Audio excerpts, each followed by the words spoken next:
So, good evening, everybody. Welcome to Salt Talks on in January. It's cold out, so hopefully everybody is comfortable and has a warm drink while we watch the presentation or go through this presentation. For those who don't know who I am, my name is Patty Schrum. I'm the parent resource trainer for the Salt Talks. This is the beginning. This is January. This is like the 11th year we've been doing this. We went virtual when COVID came around, so we are doing mostly all of our sessions virtually, and we are currently recording. So we'll upload them into, we have a library, a resource library, so that you can reference them in the future if need be, or go back and re-listen or share it. You can even share them. So tonight, this whole month, we've been talking about independent living. And tonight we're touching on transition and technology. We have our guest speaker is Sarra Burnham with DODD, and I'll let her talk a little bit more about herself or introduce herself as we get started.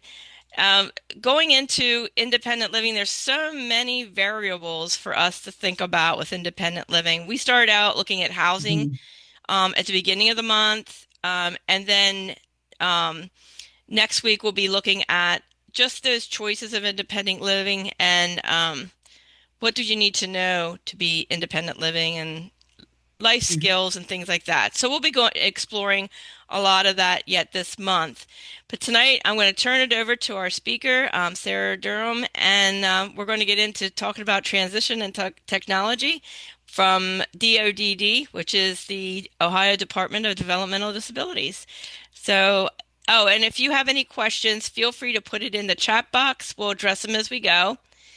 And just for your, since we are recording for your privacy, you can keep yourself muted and your video off, but just feel free to type a question in and then we'll record it. But then at the very end, when I stop the recording of the presentation, we'll just open up for discussion so you don't have to worry about typing if your question is pretty long. So, or don't want to type it in or don't want to speak while we're being recorded. So, anyhow, I'm going to turn it over to Sarra now and let her talk, introduce herself and then go ahead and get started.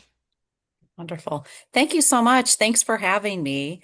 Hi, everybody. I am Sarra Burnham from the Ohio Department of Developmental Disabilities. And just to share, my role is I'm a Community Life Engagement Project Manager, which is kind of a fancy way to say is that I kind of oversee some initiatives and some grants and some projects and some just like kind of helping out everyone in our system, how people with disabilities get connected to things in their community. So a lot of my focuses are to our technology first initiative, employment first, really connecting to community through adult day programs and other opportunities. And as well as something I'm very passionate about is supporting our young people as they go from those high school years to adult life. And so just to share, before I've been with the state, I had to think, I always have to think, I'm like, what year is it? It's been about 4 years. And before I was at the state, I was at a county board for 22 years. And I actually started in early intervention, working with those babies until they turned 3 years of age. I also worked in the children's department, kind of supporting family, children and families at all stages of life. And then I kind of really spent a lot of time in creating a transition unit, um, really creating some initiatives to support what, like how do we really get ready when it's time for graduation and making that kind of like a life event that sometimes feels like a cliff. How do we make it more seamless? And then I oversaw community inclusion before I came to the state. So I've worn a lot of different hats professionally. And in addition, I'm a mom of three daughters. I have one who's 24, one who's 19, and one who has just turned 13. Yeah, three girls, all the teenage years. So I sometimes come with a couple different perspectives as well. So yes, and so just as I go through today, I actually would love to start with a video. I just to share, I live in Lucas County, which is up in the Toledo, Ohio area, and but I support I've been made connections all throughout the state. So, I'd love to start. It's a video that just shares a family story up here in my community. And then I'd like to talk a little bit about big picture, what's happening in the state. I'll go through those quickly, just because I really want to have time to get through some more. What are some of the resources and tools that might be helpful for all of you as you're kind of doing some of that planning and having some of those conversations. But at any point in my presentation, if you have a question, I love, please, reach out. I'd like for this to be as interactive as you're comfortable, and definitely would love to answer as many questions or clarify anything as we go along. So, and I do also, as I share my screen, sometimes I don't do it gracefully. You might see me do this for a minute. So thanks. And also, that Patty's going to watch the chat for me. So if I don't see it right away, she'll kind of like give me a heads up to let me know to go. So let's see. I opened up several tabs. So here we go. I'm going to share sound. All right. So I'm going to start with sharing this video. Let's see. Here we go. Patty, can we see this okay? Let's see. I see a screen that says YouTube. Did you pull up the? Perfect. I'm pulling Okay. it up right Your now. house is wasting electricity And of right course, now. we're going to Here's get the an proof. ad. My electricity bill dropped from $153 to Here we $56. go. My name is Zoe Hamblin. I'm a zoo teen and I work at the Toledo Zoo. I'm a cheerleader. I cheer for Anthony Wayne. I go to Anthony Wayne High Oops, sorry. School. I'm in 12th grade and I'm a senior. Zoe and her family are currently in the beginning stages right now of exploring technology and starting that implementation. So what we've done is we've had a team meeting where we've explored a variety of tech that Zoe could benefit in her home. And so we've explored it. We've had a meeting with Winreath to kind of hash out some specific details. And then we're looking to install the tech within the next few weeks. We're always looking for opportunities for Zoe to achieve independence. Zoe does have some memory issues, so the technology that we are looking to adapt in our home would be helpful for Zoe for all sorts of things that she relies on daily for us. We'd like to switch that. Maybe the technology can aid her in becoming more independent. The Lucas County Board offers a technology hub where clients with developmental disabilities can come explore tech before purchase. So what we want to do is we really want to test out some of these items to see if it's appropriate for the client, see if they're able to use it. When we went on the tour, it was mind-blowing. We went and toured the hub, and I was so impressed with the things that were available. I have a feeling, I have a good feeling about it, and I feel like once we get this in place, I will completely wonder how I lived without it.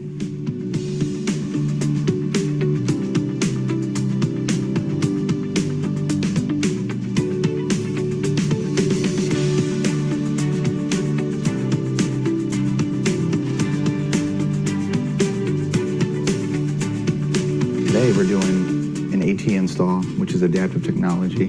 It helps Zoe here and her family kind of separate that line between them always having to be restrained and be here to kind of oversee what she does from day to day. It allows them a little bit more freedom to move about and leave their daughter at home alone. It all meshes together to create one big ecosystem where the parents can just go to one place and find everything they need right then and there. It enables her to be more independent and free throughout her home. And then, in adverse, it allows the parents to be more independent and free and be away from the home and be comfortable with that, knowing that at any given time, they can check on her and she can check on them, and if something is askew, basically. So, lifts a heavy weight off the parents' shoulders. They're able to get out, be free, as well as Zoe. She can stay home, be free, be more independent, and everybody's comfortable across the board with that because of the technology. I think the most important piece is that This technology is really going to allow Zoe to have opportunity to do everyday tasks independently instead of relying on a caregiver. And so she'll have that opportunity to use this tech instead of relying on mom and dad when she needs to do something. Clients will talk with their caseworker, who will then schedule with me to come in and take a tour and kind of test out some of these products.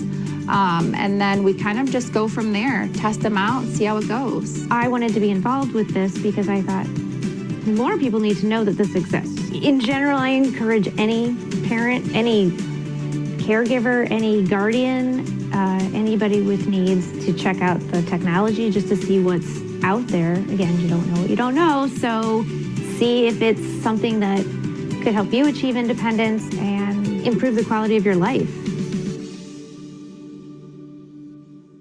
All right. Okay. Great. Gonna stop share and I'm gonna reshare my screen. So thanks everybody. I actually when I first saw this video, I've actually known Zoe since she was in early intervention. And so this was just one family story. And like, in fact, I actually just was able to talk to her mom after I said, "Oh my gosh, I saw your video." I go, "I'd love to hear how it's going." And she said, "Well, we had to figure out some of the connectivity issues actually after that." And she goes, "And we did. We had to work with some of the people supporting us." And she's like, so she goes, "It wasn't perfect right away, but we had to we figured a lot of it out." And she said, it really came from, she's like, for her daughter actually, their family plan was for her to continue to live with family. Like that area we kind of see on the video, they have a finished basement. And so that's intended to kind of be Zoe's apartment. But Zoe said, "I don't want mom and dad feeling like they can't leave the house." She goes, "My big sister moved out and she goes, went to college." And she goes, "I want mom and dad to feel like they could go out to dinner on a Saturday night." And she goes, "I just I want to feel like I can be home by myself sometimes too." So for this individual family, using technology was part of just even have her to have more independence, even though she still lived at home, and be able to do some things that were important to her. So we know this really looks individual for every individual, every family. But I like that's just one family story, kind of talking about at that stage of life what technology could look like. So I'm going to share my screen again and kind of go to my PowerPoint. And also just wanted to share that everything that I share, that link to that video, and if there's any links that I reference, that I will make sure that you guys get all of those links. I'll send a follow-up email and just to make sure that anything I share that you guys have access to. So thanks. So I'm going to kind of just talk a little bit about my team. So, super quick, I shared that I'm in Lucas County. I've kind of got this dark blue area, but that we have 5 different community life engagement project managers. So again, I'll have the link to this, and just know that wherever you're at in the state, that we have someone to support you. And even, yes, if you're like, just as a family member, you're like, "I'd love to just pick your brain about what I have in my region," we would be happy to connect with you. We always find that an honor to connect with individuals and families. So, kind of talking about graduation, it comes fast. I have definitely felt that as a parent, and sometimes for students with disabilities, there's even so much more to consider. And sometimes this can feel like a stressful time for families, but we also want it to be an exciting time, like it is for any student. It's a milestone, and we want to make sure that we're really talking about getting ready for what is going to happen next. And I've heard from a lot of families, like they've said, "Sarah, I'm kind of just trying to survive this phase right now. There's so much going on. I'm pretty overwhelmed." And I really want to honor that because I completely understand that feeling. But when we can start planning for your student, while you have those teachers that know your student well, while you have that support network at school, it helps us just really make a difference that your student is living an adult life that they want to live.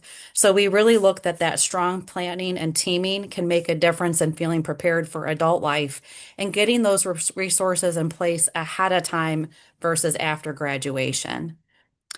So, just to share a couple things about Ohio is that we are an employment first state.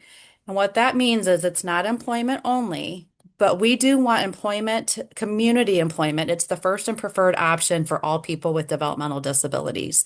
So, all throughout somebody's life, especially if they're receiving services through DODD, we're always going to be asking, and that is because it's to protect the people's rights. That we want to know, how are you feeling about employment? Is it something you're interested in? Do you know enough about it? And making sure we're always providing enough information that everyone's making an informed decision about employment, and that anybody who wants to work always has the opportunity to build those school skills, get those resources, and try.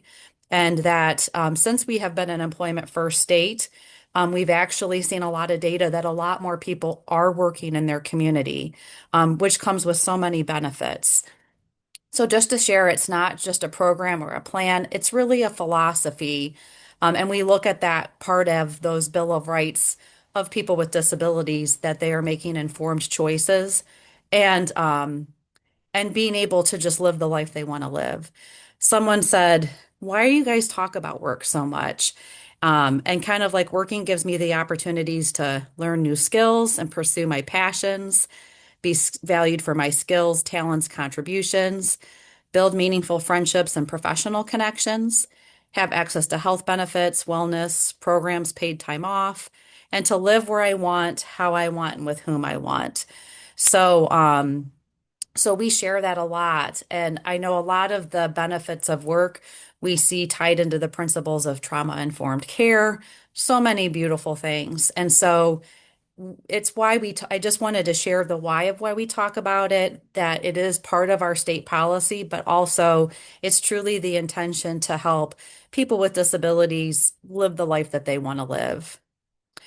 We are also a technology first state. So, kind of just like employment first, technology first means that we consider technology right from the get-go, and that everybody who is interested in technology, number one, is has access to how to explore it, and that it is something that people have the right to try. So just to share, we became a technology first state. This is kind of some of our timeline. And again, I'm going to go through this a little quick, but feel free to ask any questions. We were in 2018, we became a technology first state. We were the first in the nation. And I think there's now 19 states that are technology first states. Really, and that led to a lot of rule changes and also creation of some resources in our state, which I'm going to talk about a little bit. So, it wasn't, not every state could you use your home and community-based waiver to fund technology. You can here in Ohio. It just has to be based on an assessed need if you're going to use Medicaid for it. But we've also had a lot of initiatives to expand our resources, that people can try technology, learn more about it, even talk to somebody who uses technology in their own life, which is through our Ohio Tech Ambassadors. So I'm going to touch base a little bit more on some of those, but it is kind of cool that here in Ohio that we were really leading the nation in that. For most of us, technology makes things easier. For a person with a disability, it makes things possible. We just like to share that quote. It's from the late Judy Heumann, who was a disability rights activist and was somebody who lived with a disability. And a lot of the initiatives we talk about, they were things that were civil rights movements that were led by people with disabilities. So we always want to say, we always want technology to be part of the conversation if it's right for somebody, and to let that person determine that through truly informed choice. So we always want to share And if it's okay, I'm gonna even like Patty, if you don't mind sharing in the chat, like if anybody wouldn't mind putting like, has anybody used technology already today? Um, and if you don't mind, like if you could just put it in the chat, and Patty, like if you don't mind reading off some of those answers to me.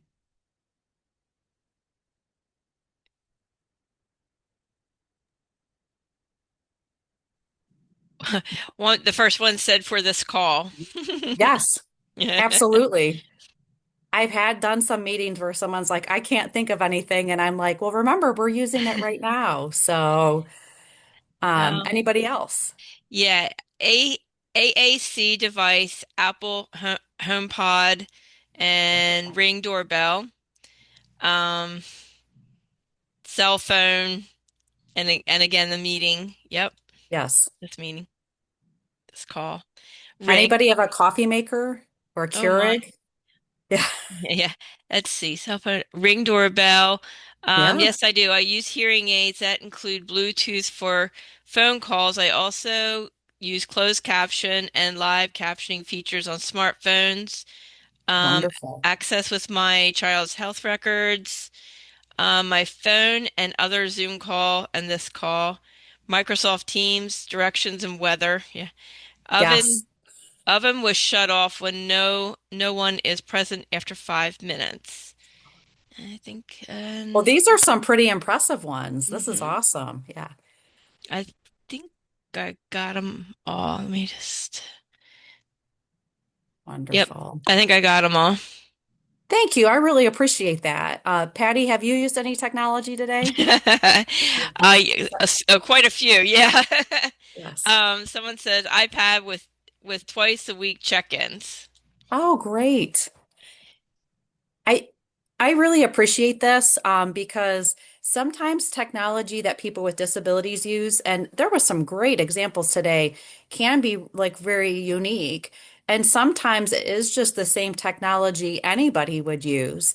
And I'm laughing a little bit because like when I was quickly looking at my PowerPoint before I got on, and my daughter, the one who's 19 and in college, FaceTimed me to look at a bagel to see if it was moldy. To see if she could eat it for dinner. So a lot of times, yes, it's something as simple as your alarm clock or a simple reminder. I also used mine to check the weather today. We had some school closings up here, so like looking at the weather and to see if there's any school. I use my map app a lot. And I'm laughing because I'm usually someone with very short, stubby nails. And my oldest daughter took me to get my nails done. And I have been using tongs because I can't pick anything up now. So sometimes technology can be something big, like a lot of the amazing stuff that was mentioned. And sometimes we also don't want to forget some of the very simple things, like something that, like an automatic jar opener, or something like one of my good friends has a mobility issue where it's one side of his body, and he's like, I've got this really cool, it's kind of two sponges that come together, and he puts his dishes in there, and he's like, nobody has to help me wash my dishes because I've got some simple assistive tech set up here. So I say that because a lot of times we see technology, it's missing when we're doing assessments, it's missing when we're having important conversations. And especially, we always want to remind people, most of us use technology every day. We really want to have that captured as part of the story, and make sure we're looking at what someone's already using, because that helps us know what could be possible even next. So thank you guys for sharing that. I appreciate that. And we talked about this a little bit. So, technology influences the lives of nearly everyone in one manner or another. Most of us take it for granted. We're not noticing the extent to which our everyday activities are reliant upon those.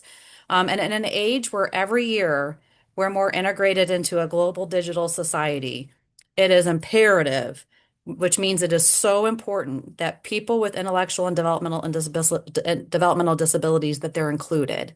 So as we are, with our education, with work, that we want to make sure everybody has access and opportunities to learn tech, to use tech, and to keep learning about tech. I laugh because my mom worked in a hospital her whole life, and then she retired. Then she went back to work, and then she retired again. But she works a couple days for my husband, and who has a small business. And she said, "Wait a minute, now I have to clock in and out on my phone." And she goes, "I don't have the same phone a lot of young people do." So she needed some extra training just to figure out how to keep up with some work things that use the system of clocking in and clocking out, finding your work schedule on your phone. So we want to make sure that everybody, this world keeps changing for all of us. So we really want to make sure that people with disabilities are included in these processes and in this growth. All right.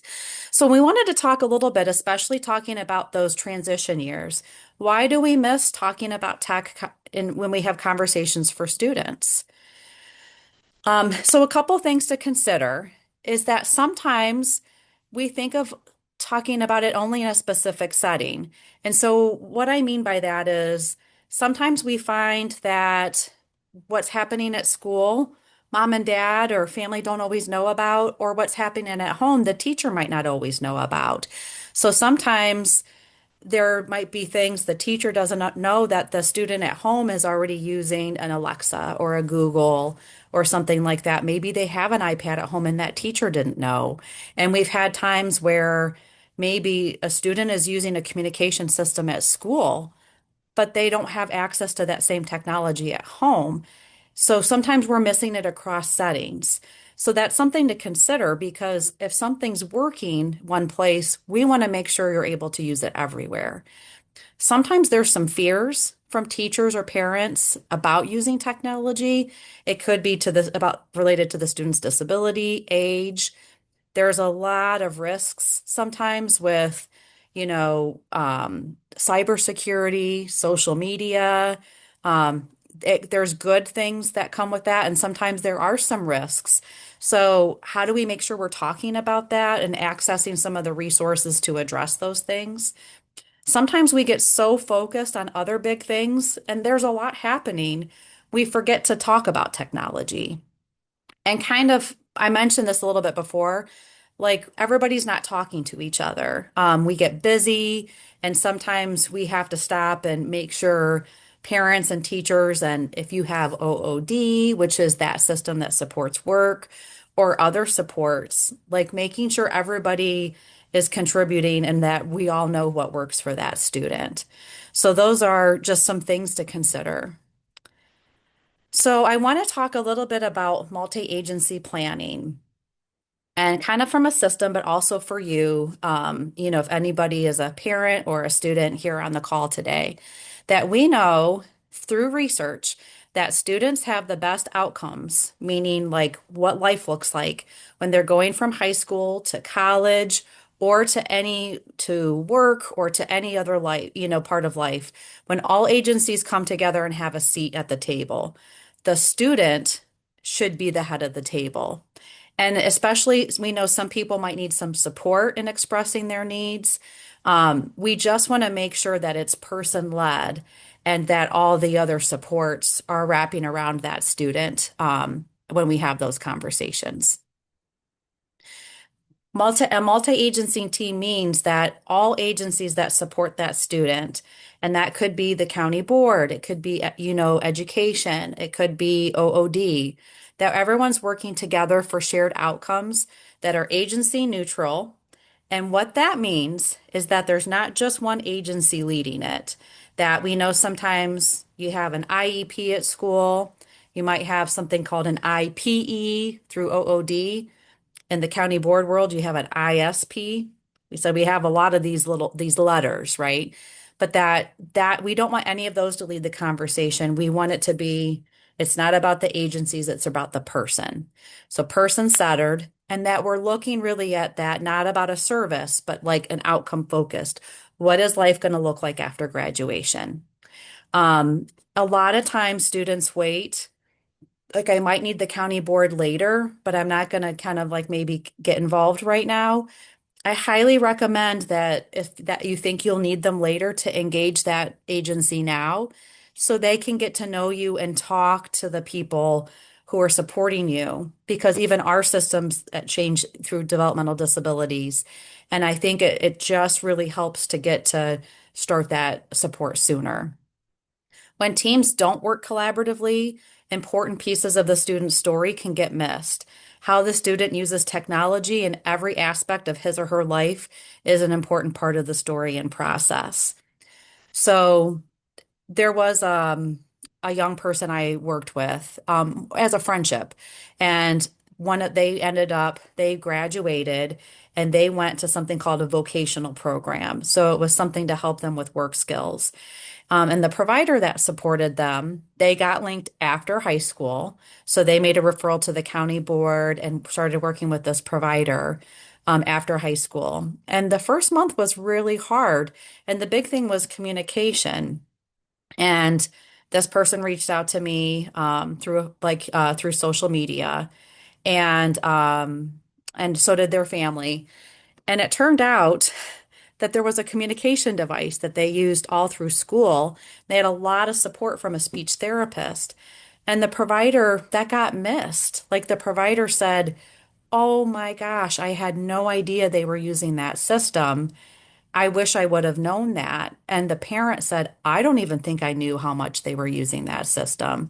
And so we were able to reach out after the fact, but that provider and that family said, "Gosh, I wish we would have been able to talk before the student graduated because that there wouldn't have been that gap and that frustration." So I just use that example because we really want to talk together before graduation as much as we can, just to make sure what was working and also what was not working can carry through whatever that life looks like next. Great. I'm gonna stop sharing my screen real quick. Just see if anybody has any questions so far.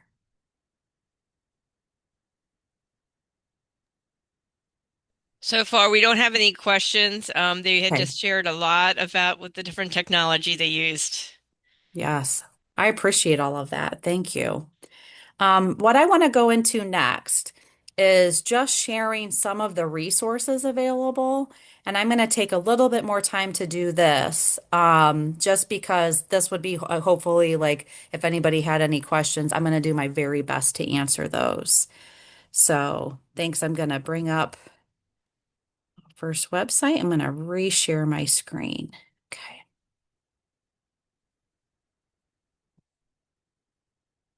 All right. Okay. So one of our resources is our Ohio Employment First website. And so part of being in an employment first state means that this is all agencies in Ohio support this. So I wanted to share this page has been updated, and I'm going to go through the menu a little bit. So there's some resources down here. And one of the things I especially like is something called this transition toolkit. So I'm going to click on this,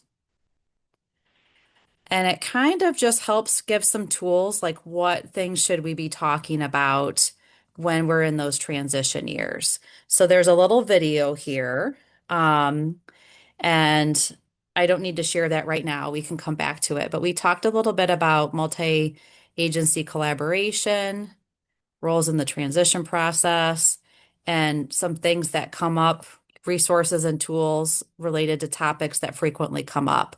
Let's click on this one. And you guys are going to have the link to this. Sometimes there's so much on these pages, sometimes that I like to highlight some, but I'm also going to encourage you to check out some on your own too. But also, if you have a specific question, you can also reach out to me or your other community life engagement project manager in your region, and I can get you linked. So for example, I'm going to click on this one. How about what are some things to put the planning in place? So I'm going to talk about some of these, but there's something called backwards planning. There's charting the life course tools. And these are nice because they are ways to kind of have the conversation really lead on who you are and what do you want versus always getting stuck in a service or something happening in school. So there's some templates here. Let's see. Oh, we got a video. All right. Backwards planning. I'll probably send you, Patty, a direct link to this one, but here is a template for it. And I had a student use this with their family, and they really liked it. So here was the example they talked about first, who's the plan for, who's on my team, kind of like making sure everybody knows who's there, and kind of like what was like important to you. So it could be training or education goal. It could be a goal about employment or an independent living skill or community inclusion goal. So like an example that this has been used before was for training was travel training. There I had someone use this during the pandemic and really what they wanted, I don't know if everyone kind of what this looked like in your community, but up here in Toledo, everything was pretty shut down. And this was somebody who they just their daily routine had changed. And what they actually really wanted is they wanted to be able to walk independently down to their corner store and just get a pop during the day. You know, they're like, if I could just independently walk, my mom doesn't want me to cross this one intersection. You know what I mean? Because it's really dangerous. But like it would really change my life if I would be able to just be able to walk more places in my community. So we kind of went down to there's some things about preferences, interests, needs, and strengths. What else do we need to know? I'm going to scoot, pardon me, I'm scooting down, but it kind of helps you starting with the end in sight. So, and then talking about steps to reach it. So I think one of the steps for this person was um, just being able to like it wasn't a great neighborhood. And so like mom said, I want to be able to see if, for example, like if I see you're not moving for a while or if someone would stop and talk to you, things like that. So this person got an Apple Watch and it had just GPS on it. So kind of like I have Life 360, which is an app that has a location on it. I just like to see if my daughters, as they're going from like especially this time of year with the weather, I just like to see that they get to their location safely. So for this mom, that was helpful. They also did some pedestrian training with a travel trainer. And then they also, I think, did some simple money skills and some money planning. So that way, like those things were in place. And then it also had a date because, which was really helpful because this young person said, I don't want this to go on my plan. And then we talk about it next year. Like, I'm home stuck every day. Like, I'd like this done in the next 30 days. So, with that goal, I think that was pretty reasonable. For a bigger goal, such as this was also used for someone who wanted to move out, it might be a year, you know what I mean? Or whatever is a reasonable timeline for that family. Um, the planning, I remember when my cousin who has a disability wanted to move out, and there was a lot of steps involved to put that in place. He did need the support of a provider. There was some resources that need to be put in place. So I think that after they looked at everything, their timeline was a year, but I think also for him, it was able to see like, are we reaching those milestones? Are we hitting those timelines? Do we have to shift gears? You know, is there something else we need to do? But it was also helpful for him to see that, yes, we're working on this. So even though it takes a while, I am working towards this goal. So I felt like there was a lot of steps to get to that, Patty. So I'm going to send you a direct template for that one, if that sounds good. Yeah, that would be great. Okay. I'm gonna reshare. Any other questions for about that one? Nothing yet. Okay, that sounds good. I'm gonna check in a couple times just to make sure. So another resource I wanted to share, I'm sorry, I'm pulling up my internet, was our Charting the Life course tools. So then I go back and reshare my screen. Sorry, sometimes if I change it on my side, you guys can't see it on yours. So thank you for your patience as I'm sh moving screens around. So for this is something, again, it's another agency neutral way to just share your story.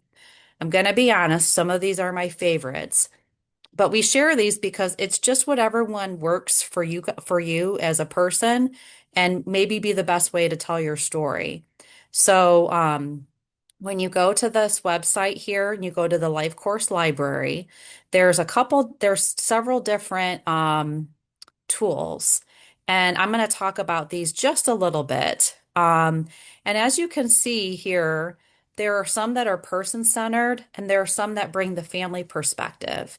I think that's really important because just to share, when my middle daughter was in high school, there was just some things she needed some extra support with. And I didn't really feel that her team was understanding where she was coming from as a person.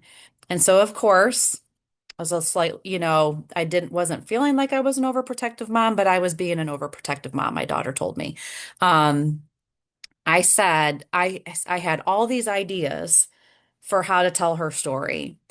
And my daughter came and put her hand on mine and she said, Mom, I'm so grateful for how much you love me.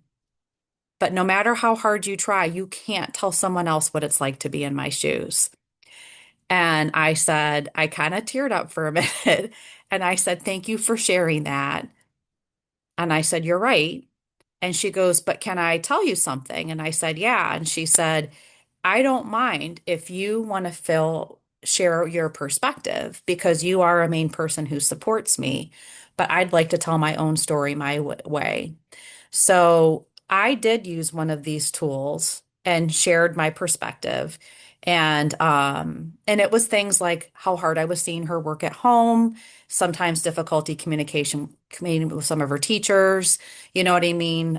Some different things like that. And I showed it to her and she said, thanks for sharing your perspective. And instead of using one of these, she actually made a self-advocacy video and it was 45 seconds and she did an amazing job. And basically, it was her voice, her perspective. And she was really basically telling her teachers, like, please, and she has ADHD. And she said, sometimes you guys think I'm not paying attention. And it's not that I'm not, it's just I process information differently. She goes, I do take medicine that helps with it, but it works different every single day. And she goes, so one day taking a test in the classroom with everybody doesn't bother me, and the next day it really might. I didn't know that when she shared that. And I think the biggest thing that she shared was, please believe me that I'm trying, and that when I'm asking for extra help, it's truly because I need it, and I'm always going to try myself first.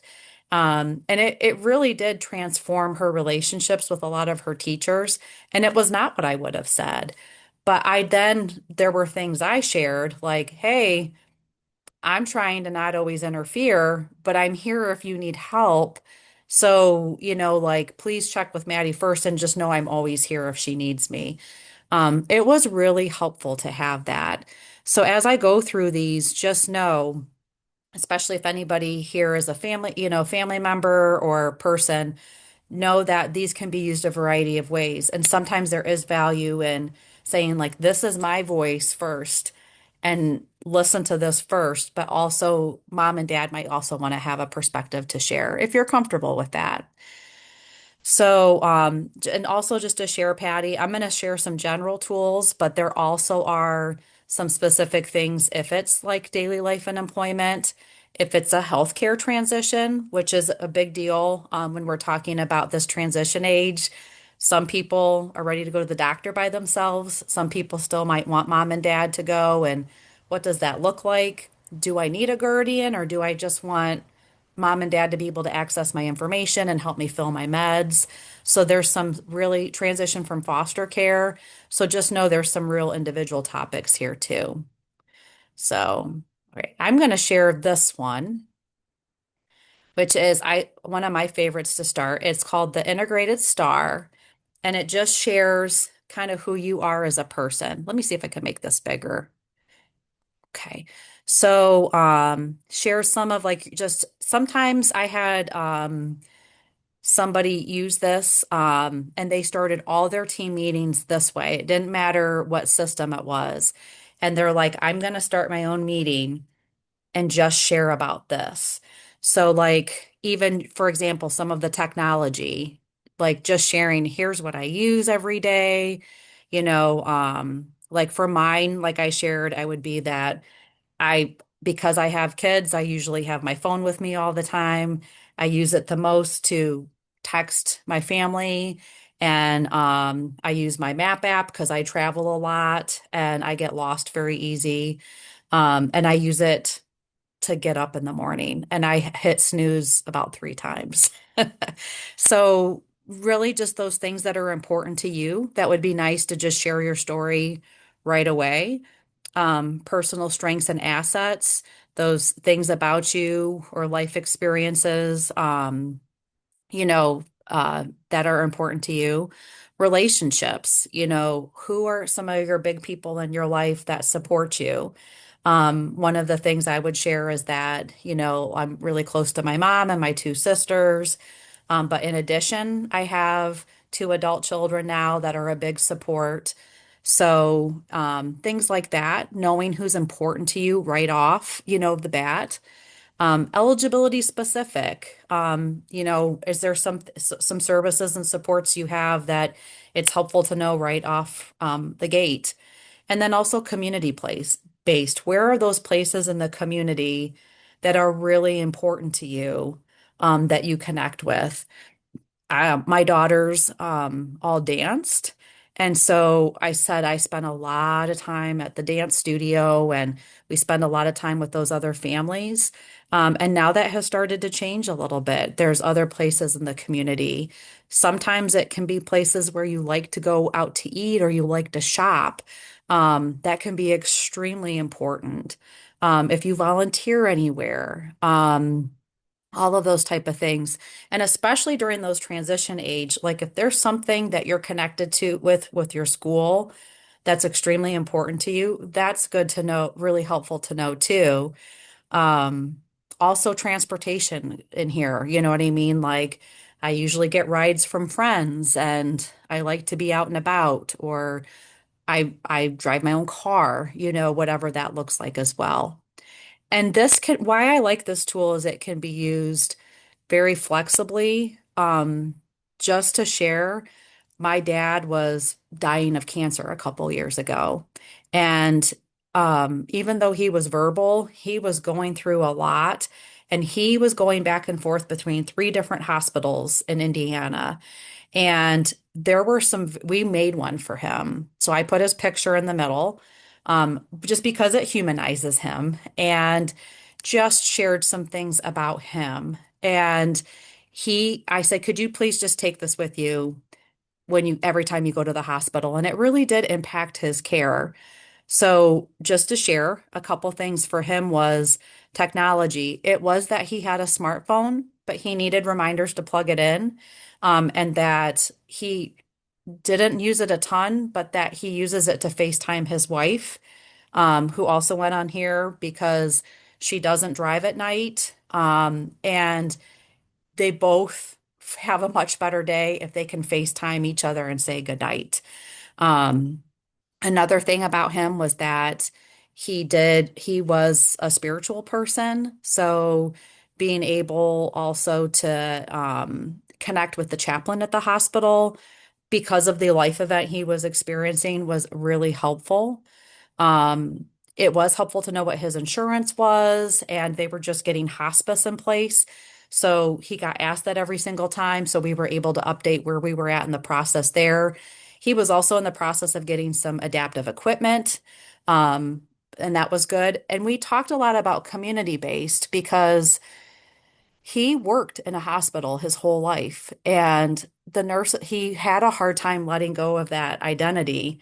So when the nurses would say, "Hey, how are you doing today?" He'd go, "I'm doing great." And I'm like, "No, you're not."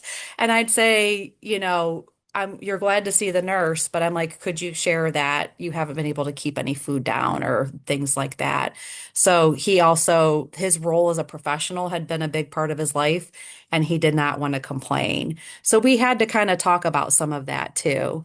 Um, but just to share, those were some things that even sharing what he liked on TV, because sometimes, and that he liked the lights dimmed, it really helped him be more comfortable. So, for example, they're from Indiana, and if any, Indiana University, he was a big IU fan. He would have loved the game this week. But if they could put IU basketball on in the background, he really enjoyed that. And he wasn't going to always ask. So sometimes things like that, just being able to start with your story, it can really help lead the conversation and keep it focused. There's some other ones here, including like a trajectory. Gonna click one more time, and then again, you guys are gonna get all of these. Which talks about some things that you like, some things that you don't like. Where do you want to go? Is there anything you really don't want? Here we go. I'm going to use this one. I'm going to try and, oh, let's try this. Okay. What does a good life look like? Is there anything you don't want? And that can be really powerful. So, with her permission, I do share my middle daughter's story. The number one thing she put that she did not want was, she goes, I do not want my mom's help in college. She goes, I want to be able to manage all my own meetings. And she goes, I want to be able to independently navigate the resources. So we did get some resources in place. She has done a beautiful job with that. And it was good for me to know that she really wanted to do that independently. Especially, for example, the example of moving out, if what's really important to you is that you don't want to have a roommate, or, I don't want to live in this area, things like that. Sometimes it's helpful to talk about what we don't want before we get to what we do want. So, I just wanted to share a couple of these tools as well, to kind of share, especially as you're sharing that vision. And especially, for example, with technology. You know what I mean? If one of the things you don't want is to move out and have a staff person with you all the time, maybe there is some technology that could help you be independent. For the young woman at the beginning, Zoe, she said, "I don't want mom and dad feeling like they have to be home with me." And she's like, and one of the things she then did finally get to what she wanted is, I want to sometimes have alone time. And to be able to have friends over without mom and dad checking in all the time. So that was really helpful in getting to knowing how to support her. I'm going to stop sharing again before I share a few more tools and just check in real quick. Any other questions? Oh, thanks, Michelle. I didn't see Okay. anything prior to this. Yeah. Okay. Hmm. I did also want to share, a lot of times many people are using their own technology, but there's also sometimes from family members or people, they're like, I wonder what technology I'm not thinking of. I want, are there some kind of assessment tools I could use to maybe take another look? So I'm gonna share some tools. There is a website called Ocali. It's OCALI, and it's the Ohio Center for Autism and Low Incidence. But they support the education system, our DD system, and they have done a really beautiful job of creating some wonderful tools. And that some of them I didn't even know about. And so I want to share a little bit of some things on their page. Right, so I'm going to share my screen again.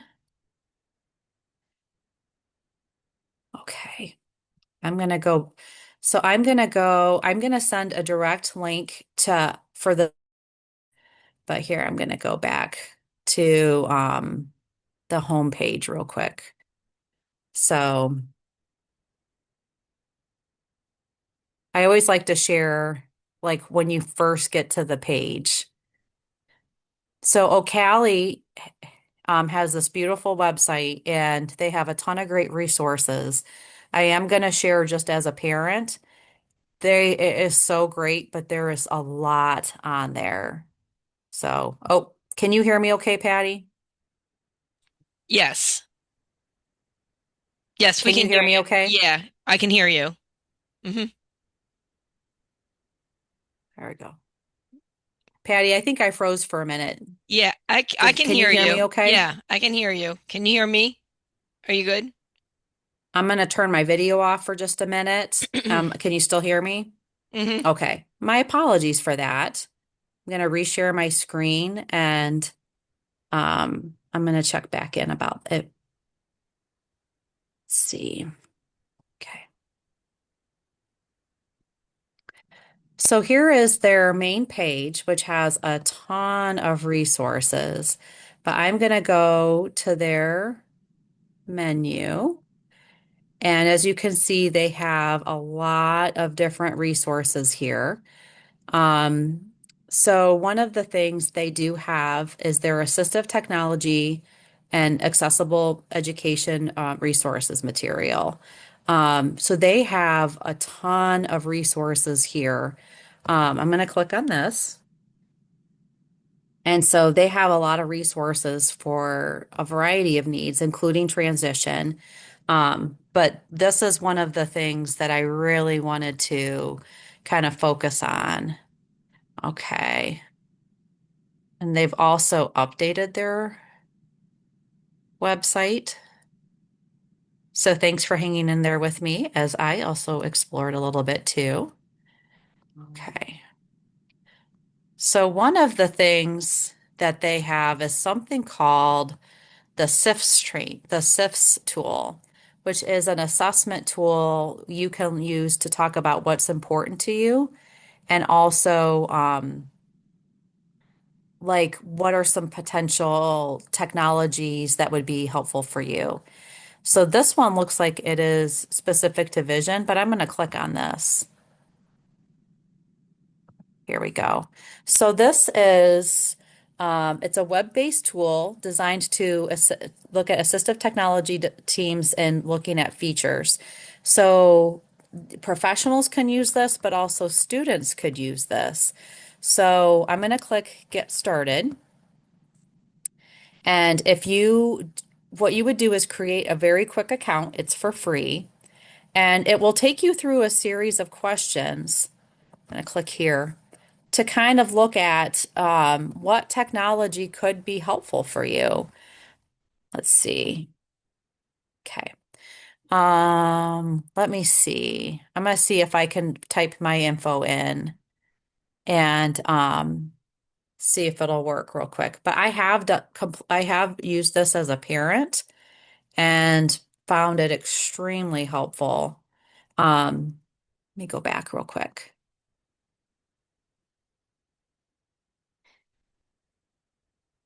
Let's see if this works real quick, guys.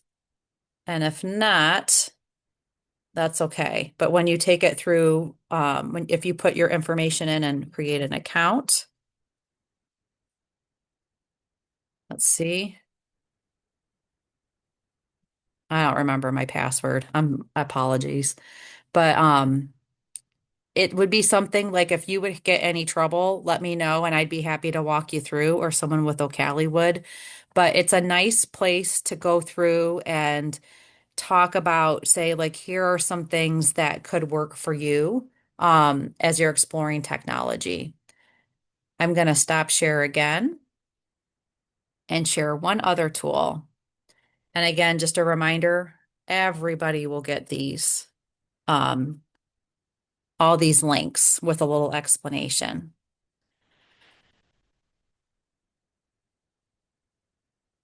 Any questions so far? No, it's okay. All good. Okay. Hmm. So this is another resource we have that it is called Tech for the Ohio ISP. But what we found a lot of times was like even from some of the professionals that support you, they're like, gosh, I don't even think I know where to start.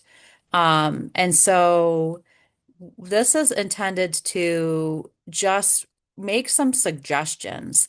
Like if I had a specific need, what could be some things to support me with that? So let's see. We talked about there's some issues where to try some technology, discovering technology, but let's do daily life real quick. So I'm gonna click on this and I'm gonna see, hmm, like here's just some general things that could be options. And I'm gonna actually go back up and say like what is even a need, and I'm going to put maybe my mom helps me still brush my teeth because I have a mobility issue, and I would really like her to cut that out. I'd like to be able to do that more independently. So, oh, pardon me, Discover Tech, there's a feature where you can go through and put something in. So let's start here. Let's see, product search. Let's see.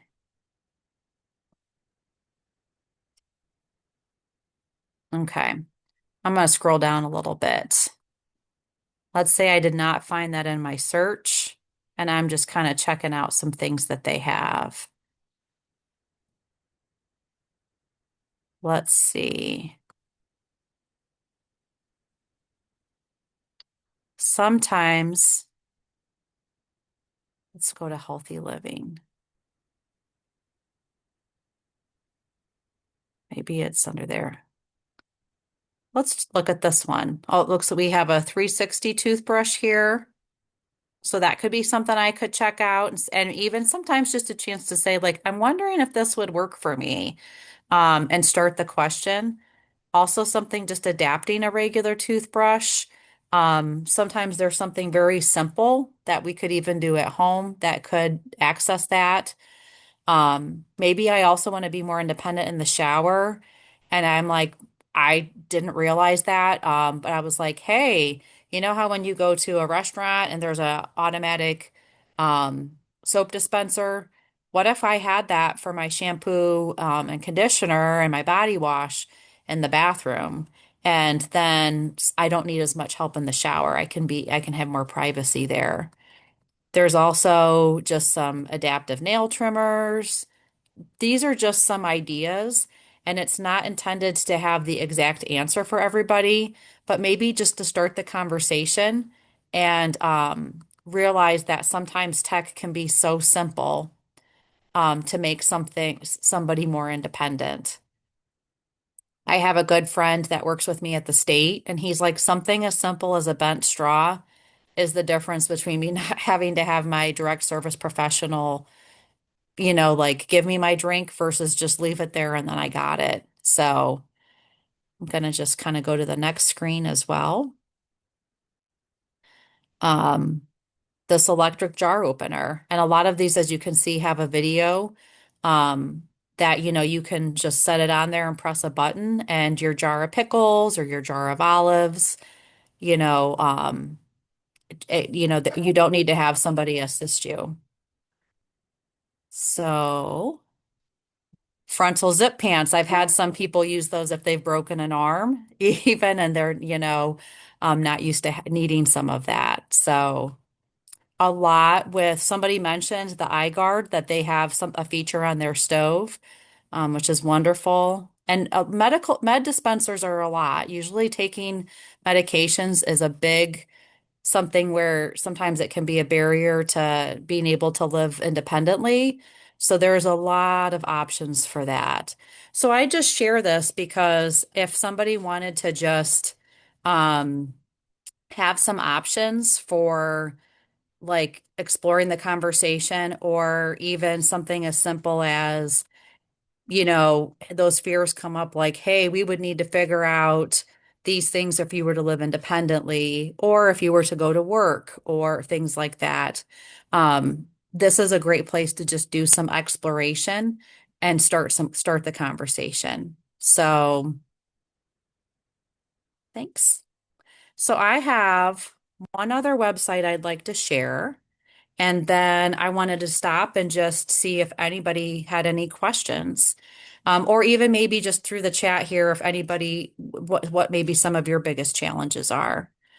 So pardon me real quick. I'm just going one more time to all my different websites here. Okay. Right. So the last resource I wanted to share is just our Technology First page. This is a website that's been created, and it does have just some great information on here. So we do have some trainings here that we have a whole library of really great trainings. One of the things is some of these are designed a little bit more for professionals, but we do have a walkthrough that you can go and virtually kind of experience a technology center, which is really helpful. We have also, I'm going to go back to our main website just so you can see it. If anybody wanted to know more about what remote supports looks like, which that was one of the things through the iPad that supported Zoe at the beginning, that is some more information on that. Um, some tech programs. I'm going to click on this link here that are just some things happening in the state. We also have lending libraries here in Ohio. And actually, just to share, there's a link to an interactive map. This is being updated right now. We currently have somebody through a grant that there is a very intentional update here. So we're excited that we have an interactive map here, but also just know that we have even something better coming too. In addition to that, I'm going to scroll down. We have something called regional tech hubs. So one of the things we want is that there's opportunities wherever you live in the state to try technology. So these are just some of them. This is also in the process of being updated, but that like if you wanted to go someplace where they specifically have a place where you could walk through and check out some technology, this is a map on here too where you could see like Openwood County. There's a provider called REM that has some opportunities, but also Wood County Board has a smart home. It's right off the BGSU campus. I'm going to scroll down to, we've got Shelby, Champaign, Miami County have some resources. Also Hamilton County, that Easter seals. So just to be aware that wherever you're at in Ohio, usually that there are some resources. Let me see, there's one other, York. If you're in Southeast Ohio, they support several counties and also lend out some tech. So if you were truly like, I'll make sure you guys all have my email address. And if anybody was, if you were to say, well, I live over here in Washington County, for example, what's available for me? We will talk to you directly and help you get connected. One other thing too that I really wanted to highlight on this website is we do have something called our Ohio Tech Ambassadors. And this is my favorite out of all of our grants, is that it's people with disabilities who use technology in their own life and share their stories. They can do a one-on-one virtually. They can do like in person if they're close enough. If you know you're at a school or a program, like even if it was one of your SALT talks and you're like, we'd love to have the tech ambassadors come, just know that this is a great resource. There's something so valuable in talking to someone who uses it themselves and in the same way. So just want to share here some of the current tech ambassadors, and several live throughout the state. And everybody uses it differently, you know what I mean, just as individuals, has some different needs. They do have some regular events, including virtual events. And also, if you ever, something as simple as I would like to talk to a tech ambassador, you can just here book an ambassador, put your information in, and they will email you back. So I just wanted to share that as well. Great. All right. I'm going to put my, now that I'm not sharing my screen, hopefully this works okay. So thank you guys for just letting me share. And I guess I wanted to stop and just check in and maybe hear any thoughts or challenges that you guys are having right now. Let me go ahead and stop the recording. So if they would like to Okay. speak, outside of the recording, but I want to thank you again for all the information, the resources you shared, and Sarah will be sending me, the video links and all the links that were discussed, that we may not already have in the PowerPoint, but some of the extra ones. So thank you again. 1 second while I stop the recording.